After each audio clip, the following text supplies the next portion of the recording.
Hello and welcome back to the PPW Podcast, bringing you news, views, and interviews from the world of real estate, online marketplaces, and prop tech industries. My name is Harvey Hancock. I'm news editor at Online Marketplaces. I'll be your host today. As always, we are with the indefatigable Simon Baker. Stop swallowing the thesaurus. I'm very good, thanks, Harvey. And we have the incredibly busy Brian Boero from 1000 Watt, who needs to jump over to a webinar with hundreds of thousands of scared realtors on the stateside. How are you doing, Brian? I'm great, Harvey. I'm great. Yeah. Good. It's good. We're glad to have you back. That's the first time we've said that. You're actually the first guest we've ever had come back onto the pod. So you're our first repeat guest. So you must be feeling quite privileged and honored right now. I'm honored. I'm sincerely honored, and I'm glad that I didn't say anything to completely alienate you and your listeners. Oh no, on the contrary. I mean, the last time we spoke, we had plenty to talk about in the United States, and we have plenty more to talk about today. I mean, firstly, we've got politics, we've got elections, we've got all sorts going on. But Brian, just to get us straight into this, can you give us a very brief overview of the US real estate market, particularly the MLS, which is definitely going to be a topic of conversation today? I know that there are a lot of listeners in Europe and Asia who maybe don't know exactly what an MLS is, how it works, and particularly maybe not how it might be in a position, an uncomfortable position, shall we say, at the moment. Over to you. Sure. Well, I'll just start by saying what many of your listeners may know is that the real estate market in the United States continues to be sleepy and slow. We'll probably have just short of 4 million resale home sales in the United States, about the same last year. That is the slowest 2-year period on record for the last 30 years. So things are sluggish here in the States. Interest rates have begun to come down a little bit. Our central bank cut rates in September. Everybody was happy for about a week, and then rates started to creep back up. So we're still waiting for some good news here. So that's the context within which a lot of other interesting things are happening. And part of that involves, as you said, Harvey, our multiple listing service system. And for those of you who don't know what that is, because it doesn't exist outside of North America, the multiple listing service is a shared platform or a cooperative between real estate brokers in any given market. They're pretty localized, basically to display and share inventory so that competitors can do real estate transactions together. So again, unlike a lot of the rest of the world, the large majority of home buyers here are represented by a real estate agent. So you have 2 agents, one on either side. So if I take a listing that I'm going to sell, I put it into the MLS, and any one of the hundreds or thousands or tens of thousands of buyer agents that are members of that MLS can access that information and bring a buyer for my listing. And that system, which has persisted either online or in book form for about 100 years here in the States, is showing some signs of being threatened. And I can explain exactly what that is. But the rich irony of all of this is we have this unique system in the United States and Canada that others around the world have looked to and continue to look to as a model. And in the United States, we're questioning this thing. So it's funny. You have people outside the States trying to emulate perhaps what we have done, and you have us in the States maybe trying to chip away at this thing that has been in existence for 100 years. So it's a really strange time. So what's driving the change? That's, I think, the more interesting thing. And sort of picking up from our conversation about 6 months ago, I'm curious about what changes are occurring and what's driving those changes. Stress and scarcity. In other words, right now, we still have about 1.5 million real estate agents in the US, and they're all chasing 4 million deals. And the math on that just doesn't add up. And then we had a historic legal settlement here, the net effect of which has been to probably reduce commissions a little bit. The signals are still mixed on that, but you have brokers and agents who are really, really hungry for deals. And when that happens, you have brokers and agents who are on the listing side of the business say, no, I want to control this. I want to maybe handle both sides, both the seller and the buyer for this. And that the impulse is to hoard listings because commissions are at risk, the market is slow, and there's just too many agents chasing too little business. So there's hoarding of listings. And so the driver of this is that hoarding impulse. Why am I going to put it on the MLS and give some other agent at some other real estate company the opportunity to capture the buy-side business when I can hold it close and not put it out there and do both sides? So it's really scarcity that is driving it, Simon. Okay, and how's the market feeding off this? What's in particular? I know Homes.com is all about your listing your lead. Yes, I think Andy Florence was beating the drum about at our recent conference. It was great to have him on stage, and he was doing a very good job of talking about how well they're going and how they should be beating Zillow and Realtor.com. So how's the industry responding? If the agents are hoarding listings and not wanting to share, and very much there's a bit of scarcity of supply, and then that coupled with Zillow's got its models of putting listings up there but selling the leads to other people and such. So how's this all panning out? Well, the Homes.com factor is at another dimension to this. So in the States, portals, basically had a free model, right? You list for free, whereas most of the rest of the world, your listers know, or, it's like pay to list, right? So Homes.com basically launched a, Australian or non-US model for a portal in the US, which is, unless you pay us, you're not going to get much visibility. And all the leads that come off your listings go to you and or your agents. And so lots of big brokers in the United States like that model because it allows them to do the same thing that they can do by keeping properties off the MLS. In other words, potentially get both sides of that business and control it. Whereas Zillow will show your listing for free, but then feed all the leads to some other agent at some other broker. So generally speaking, you have large brokers and large companies in the United States, generally friendly to Homes.com and showing some resistance to the MLS system. Can we go a little bit?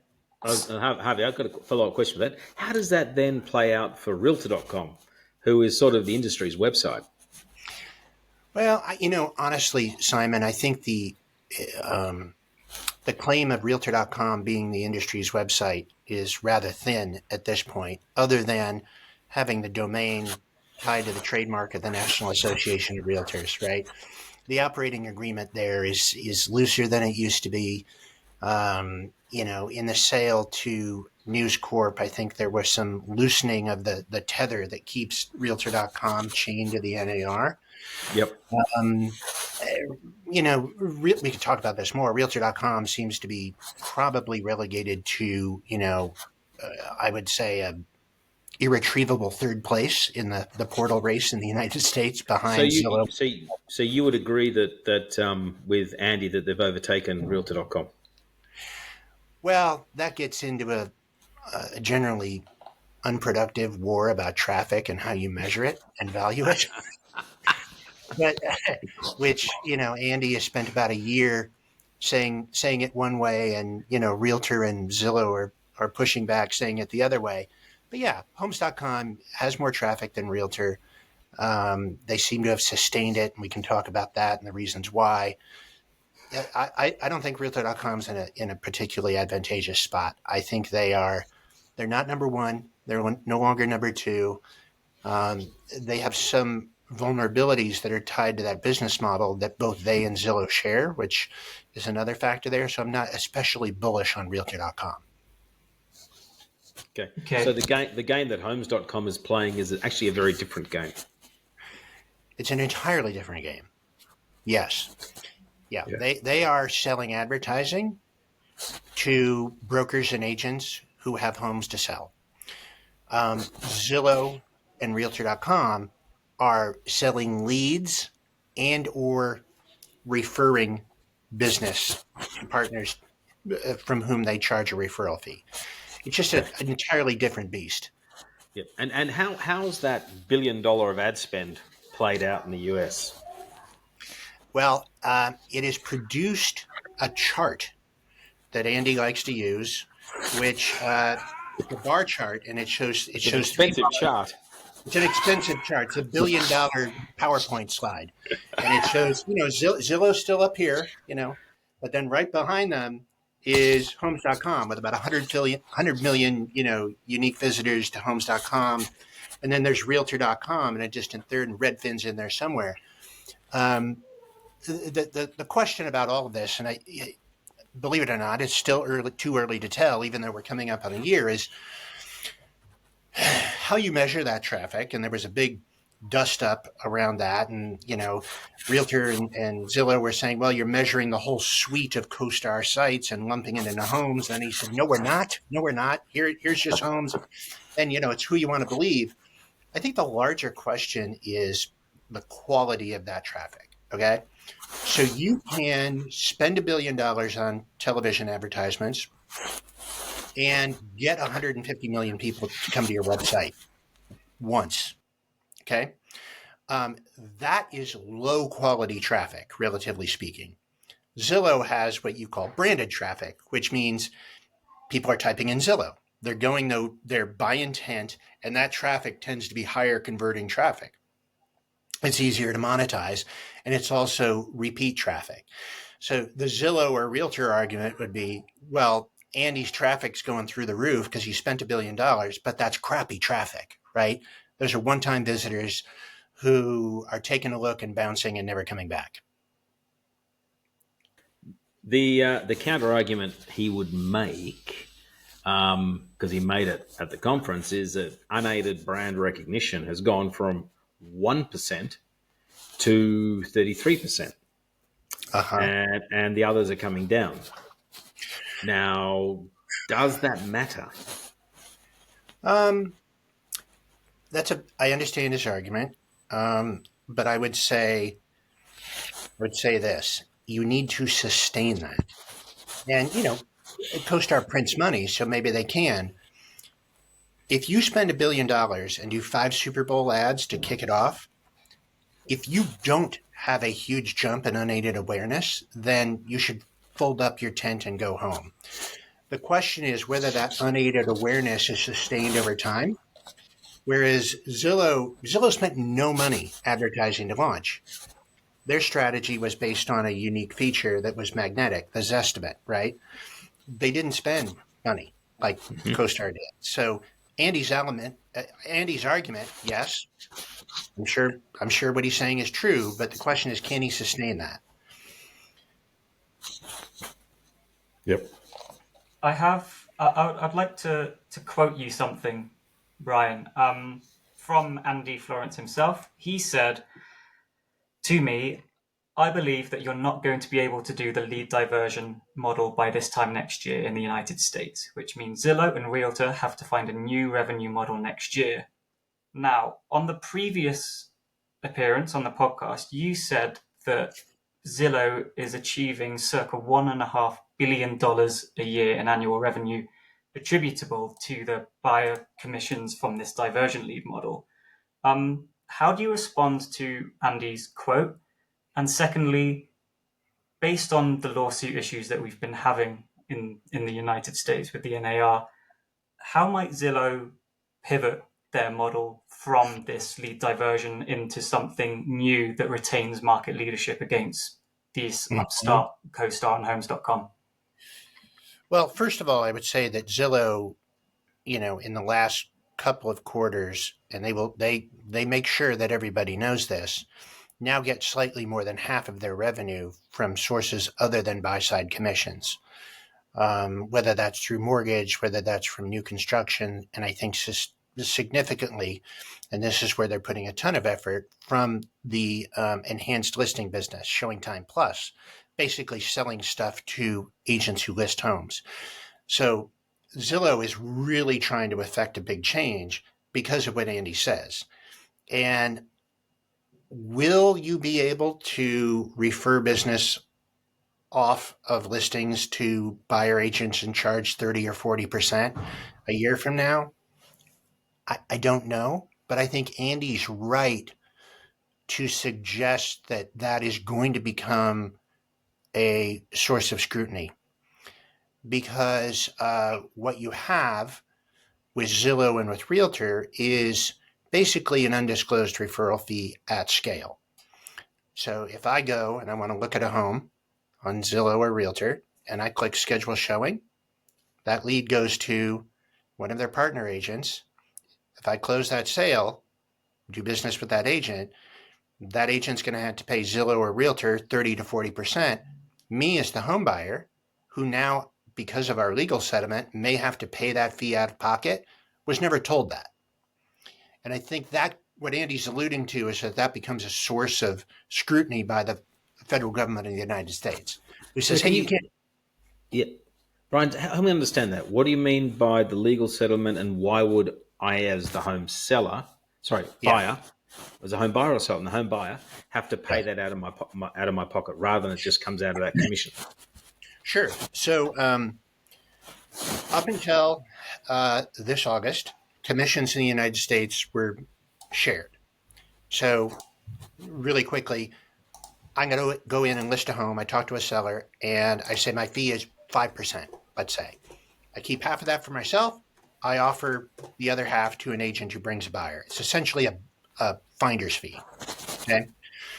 So commissions were joined, and the net effect of the lawsuit is that commissions are now divorced, which is how, again, if you use a buyer agent in most of the rest of the world, how it works. So now you cannot offer compensation to a buyer agent on the multiple listing service. And if you're a home buyer, you can request that the seller pay for your agent's commission as part of the negotiation of the deal. And maybe that'll happen or maybe it won't.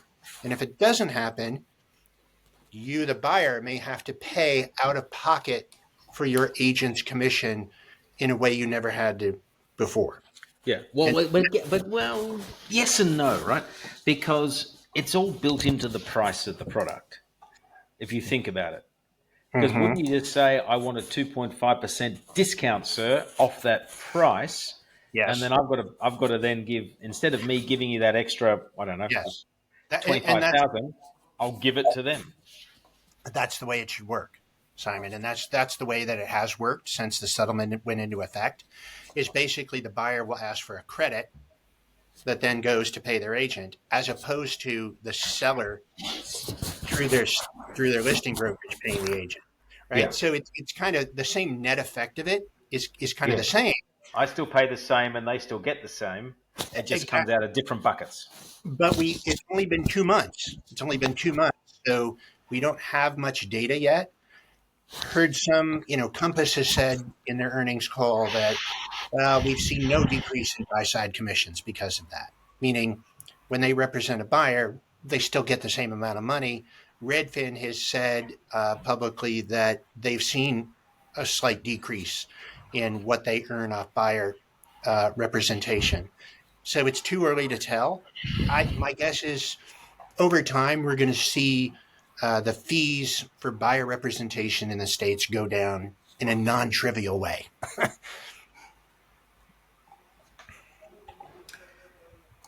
Brian, Andy was on stage with us in Barcelona saying that CoStar is basically going to become more aggressive in the European market, right? They're looking to make more acquisitions. What's your opinion on their ability to sort of fight this battle on two fronts, on multiple continents? I mean, is this are they in a strong enough position in the US? I guess I should be saying that this newly monetized homes.com is sort of just going to keep on chugging away and it's going to take market share off Zillow, or is there a risk that maybe they're spreading themselves too thin? I think he is in a better position with his overseas acquisitions than he is in the States. In other words, Andy knows how to run a property portal and a, advertising business the way the rest of the world does it. I think his greatest challenge is the United States. And look, I think a bunch of things could happen. Andy could be right. Maybe Zillow gets the rug pulled out from underneath their business model. That's possible. At the end of the day, though, I find it hard to bet against the Zillow team and the Zillow brand. That is the most resonant, well-known, trusted brand in the history of housing. And it's 20 years old, and they have smart people running that business.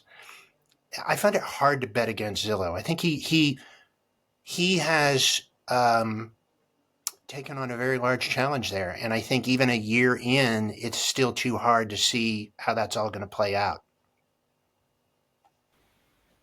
On a related, no, actually, not even related. Well, I'm kidding myself. I want to talk about AI. Okay, because it's clearly the two initials that are talked about way too much. Way too many things are credited with being AI driven, AI powered, AI this and AI that. What are you starting to see in the US as real applications of that technology? Yes, well, you see a lot of fake applications of that technology, but the real stuff there that I think is interesting is around, for example, what Zillow's doing in terms of listing technology. AI's capability to take inputs, whether they be text, whether they be photos, videos, floor plans, and basically to automate the presentation or merchandising of a property really well, really quickly at scale. I think that's one area that's super interesting. CoStar, of course, bought Matterpart, so there's going to be lots of fierce competition between Zillow and CoStar around that particular issue. There have been some efforts to create AI-driven home search, natural language search. Those I'm less bullish on. I think it's a solution to a problem that I'm not sure exists. In other words, if you said, I need to buy a 3-bedroom apartment in Manhattan in this area for this price point, I'm not sure that AI is going to help you find that apartment any more than doing it the old way. So I think that's an area where it's overhyped. It's really around marketing. And then frankly, in the guts of the real estate transaction, I think that's where the most long-term impact will be felt. So all of the inputs, the forms, the scheduling, the analysis of documents and disclosures, we already see some technology around that where you can take all of the property's disclosures and get a quick analysis through AI. And that's actually what excites me the most is the ability to really finally streamline that process of due diligence, analysis, the transaction. What do you think of AI-powered assistants? Basically, you instead of you interacting with a real estate agent to guide you through the process, have a AI guiding you through the complete process. Do you think people actually want to be in that world, or do you think it's I don't think that there would be a person? Yeah, I mean, this is highly speculative, right? I mean, I could be totally wrong, embarrassingly wrong, but I don't think we will have an AI that will guide people through the whole transaction. I think we will have AI that will allow people, in some cases, to self-serve at key moments in the transaction. And I think that's going to be a segment of the market. And then I think there are going to be people who still want to have a high-touch, bespoke, personalized, human-driven experience. And I just don't know at this point how that distribution settles out.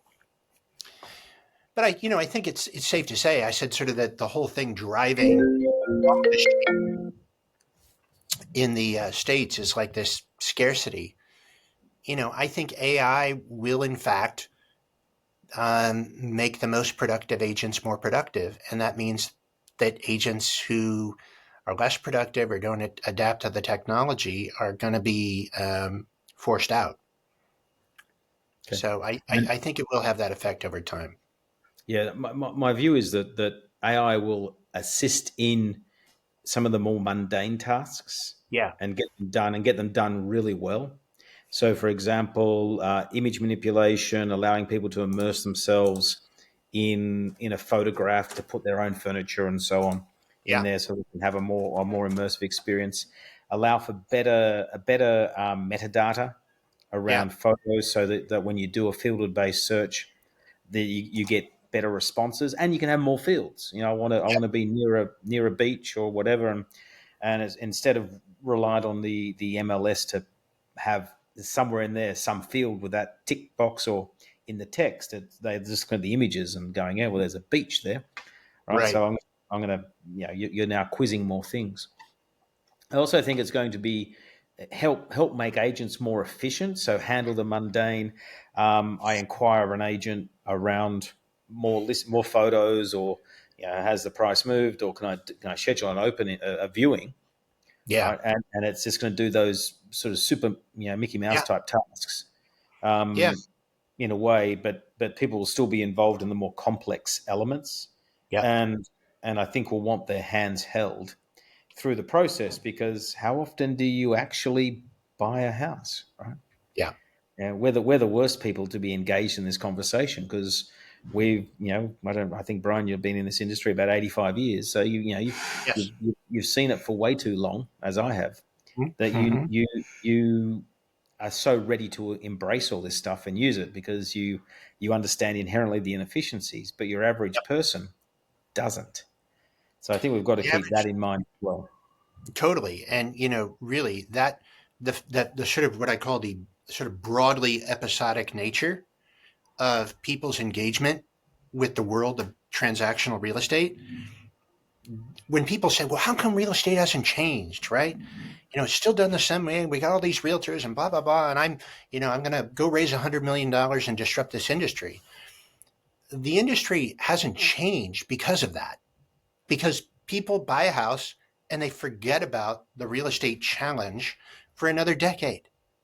And, that sort of spread out nature, I think you're right, Simon. People move on with their lives and they come back to it, and they're basically, they're coming at it with fresh eyes, and they need somebody to help navigate that. That explains, in my mind, why real estate in the United States fundamentally hasn't changed structurally until the lawyers affected disruption. It wasn't technology. It wasn't dollars. It was legal action that disrupted our market.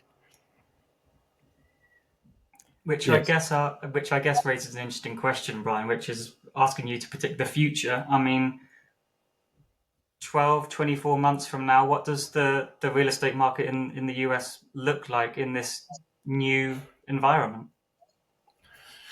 I'll tell you what I hope happens, because I don't know what's actually going to happen. What I hope happens is that a combination of a slow market, AI, and sort of shifted consumer awareness that probably puts some downward pressure on fees, I hope that it streamlines the industry.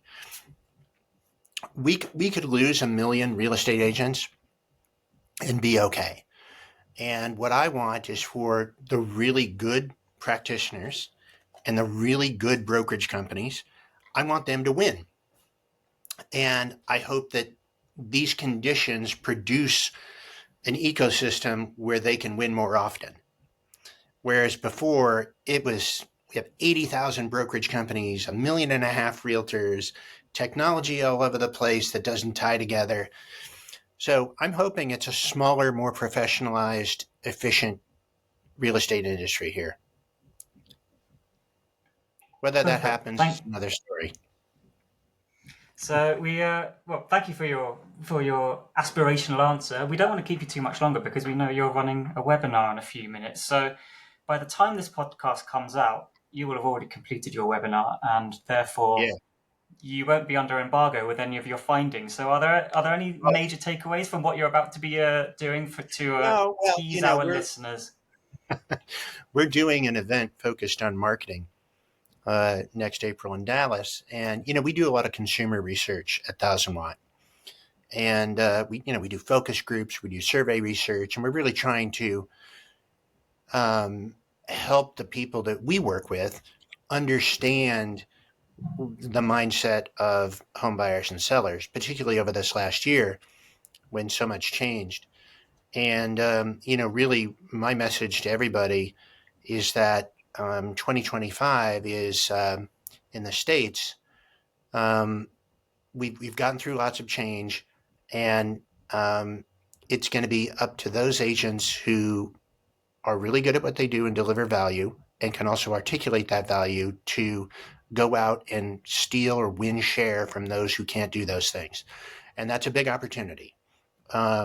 So, my message is, because I'm a marketing guy at heart, if marketing is everything, right? You need to articulate a different value proposition. You need to speak to the market in a different way because everything here has changed. Simon, would you agree? Marketing is king. Go ahead, absolutely. So, Simon, last time we talked, we talked about whether you thought Andy was ultimately going to be successful in the United States with Homes.com, and I'm curious, what your view on that is right now, because you've run a portal. I haven't. Yeah. So I think. I think the way you summarized it is right. I think if I was Realtor.com, I'd be worried, put it bluntly, right? And I think if I'm News Corp, I'm probably looking at the valuation of my investment decreasing. And I think Andy even talked about it, the fact that he tried to buy it from them, or they tried to sell it to him before he bought Homes.com, and they couldn't come to a valuation that was meaningful. So he said, well, I'll just buy this cheaper asset and take the money I was going to pay you, which was going to be less than what you wanted. I'm just going to market the crap out of this, and I'll beat you that way. And so I think he's probably going to do that. I think you're right about the Zillow guys. They are smarter than the Realtor.com guys, put it bluntly. And I think they will pivot fast. And they have. I mean, you've seen it before. They went down the iBuyer model, right? Whoops. Mm-hmm. Okay. Pivot, and they keep pivoting until they try to make a profit. Yeah. I'll leave it at that. Right. Okay. A meaningful profit. Yeah. And I think they will do that. They'll be the survivor, probably the market leader from a brand perspective anyway, because of just 20 years of brand building and brand investment through their Zestimate. I think Homes.com will be the clear number 2. I think Andy's core, the way he talks about it, and being the friends of the agent, plays really nicely into taking on Rightmove in the UK, taking on whomever in whatever market he goes after. I suggested he looked at Domain at the conference because they could attack REA Group and they're cheap at the moment. I think there are other options in European markets they could get inexpensively and apply their magic to. And the magic is not even magic. It's just treating your customers with respect and realizing that you are a marketing solution for them. Yeah. And you shouldn't be a threat. You should be a partner, and you've got to find ways to deliver increasing value around helping them achieve what they want to achieve, which is building their brand and driving leads and results against the listings they've got.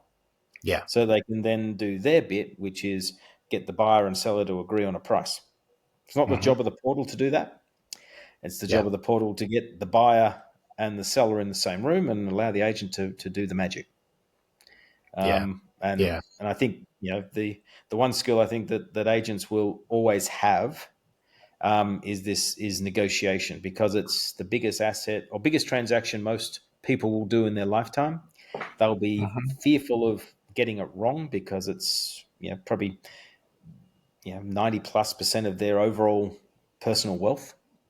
Yep. And so I think agents will forever have not forever, but for the foreseeable future, have a very clear role until the price is fixed.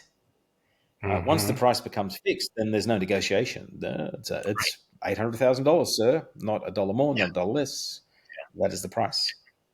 But as we know in life, nothing really has a fixed price. Hotel rooms don't. You can always negotiate a bit. Cars, so on. So I think there'll be a role. And I think therefore Homes.com is doing a good job at positioning itself as being the friend of the agent and the friend of the consumer to help them, with all these ads on TV about how to get to know your suburb better than anyone else, et cetera, et cetera. Which only sounds like Trulia, if you ask me. I had the exact same response. I'm like, gosh, I'm not sure if that's the thing to hang your hat on, because Trulia did that a dozen years ago, and it didn't really help them defeat Zillow. But No. Interesting. Yeah, CoStar is a slightly different beast than Trulia, though. I think it's fair to say. I think that is a fair assessment, Harvey. Thank you very much. Right then, Brian, we will let you get out of here. Thank you so much for your time, and thank you and welcome back to the podcast. We can't wait to have you on for a third time. So enjoy your webinar later. I will. Thank you both. I always enjoy speaking with you. So thank you. And our pleasure as always. And we avoided talking politics. Yes, we avoided talking politics. Thank God. Somehow. No mention of Puerto Rico here. Right then. No. All right. See you guys. Do I just X out of this? Okay. Thanks, Brian. Can I just close? Am I okay? All right. Bye, guys. Marketing guy. Cheers. Ciao. See ya. Right. Ciao, Brian. Well, it's going to be goodbye from Simon Baker. And it's goodbye from him. And it's going to be goodbye from me. Thanks for listening, everyone. Bye for now.